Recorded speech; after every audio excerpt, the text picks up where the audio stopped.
Hello friends, welcome to TGS. America से आर्म का फाइटर जेट को लेकर काफ़ी ज़्यादा बड़ा अपडेट सामने आया है और वर्ल्ड मीडिया से काफ़ी ज़्यादा बड़े लेवल पर कवर भी कर रहा है। हम सबको पता है इंडिया अपना incremental 6 generation fighter jet develop कर रहा है।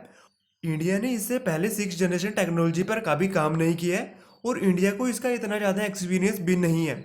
और एक टाइम था जब फ्रांस और अमेरिका से इंडिया हेल्प मांगता था कि हमारी हेल्प कर दीजिए प्लीज़ इसमें और हमें सपोर्ट कीजिए, पर वहां पर दोनों कंट्रीज ने मना कर दिया। यहाँ पर यूएस ने तो डायरेक्ट बोल दिया we have to protect over country first, तो हम ये इतनी ज़्यादा क्रिटिकल टेक्नोलॉजी आपको नहीं दे सकते। ये सेम चीज़ बोली फ्रांस ने। पर अभी इंडिया की पावर आप देखिए। अभी कुछ टाइम पहले G7 सबमिट हुआ जिसमें इंडियन प्राइम मिनिस्टर बहुत ही बड़े बड़े वर्ल्ड लीडर से मिले, जिनमें फ्रांस के राष्ट्रपति से लेकर यूएस के राष्ट्रपति भी जिनमें शामिल थे। और उसके तुरंत बाद यूएस से एक बहुत बड़ा अपडेट सामने आता है कि यूएस तैयार है इंडिया के साथ कोलोबरेशन करने में।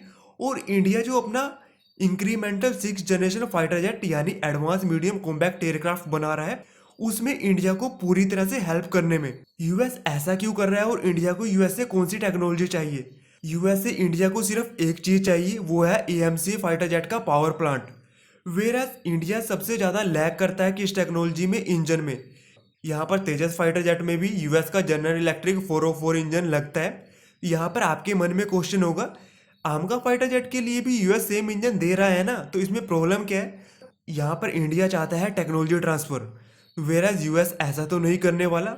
यहाँ पर इंडिया दूसरी शर्त रखता है, ठीक है आप ऐसा नहीं करना चाहते, अपनी कंपनीज को अलाउ कर दीजिए कि वो हमारी कंपनीज के साथ मिलकर एक नया ही इंजन डेवलप करे जिसमें इंडिया की भी 50% पार्टनरशिप हो और वो मेक इन इंडिया के अंडर बनाया जाए। यहाँ पर यूएस एग्री कर गया है।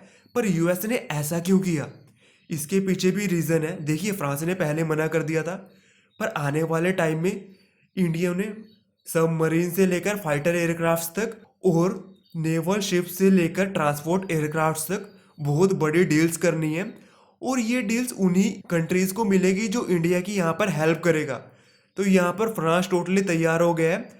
और वेराज फ्रांस में और यूएस में ऑलरेडी कंपटीशन चल रहा है एक दूसरे की मार्केट को तोड़ने का। तो यहाँ पर यूएस इतना बड़ा नुकसान अपना नहीं चाहेगा कि इंडिया जैसी मार्केट फ्रांस के हाथ में लग जाए। यहाँ पर इंडिया की डिमांड करना बनता भी है, क्योंकि तेजस फाइटर जेट भले ही इंडिया ने बनाया हो पर उसमें पावर प्लांट यूएस का लगा हुआ है। तो यहाँ पर आप कंप्लीटली उसे make in India fighter jet completely 100% India में बना हुआ फाइटर जेट नहीं मान सकते। तो क्योंकि जैसे ही ये पावर प्लांट इंडिया में डेवलप हो जाएगा तो 101% इंडिया में ही प्रॉपरली ये फाइटर जेट बनने लगेंगे। और इसी इनिशिएटिव के अंदर इस टाइम इंडियन गवर्नमेंट और डीआरडीओ और एचएएल मिलकर चल रहे हैं। होप आपको चीज़ें थोड़ी क्लियर हुई होंगी।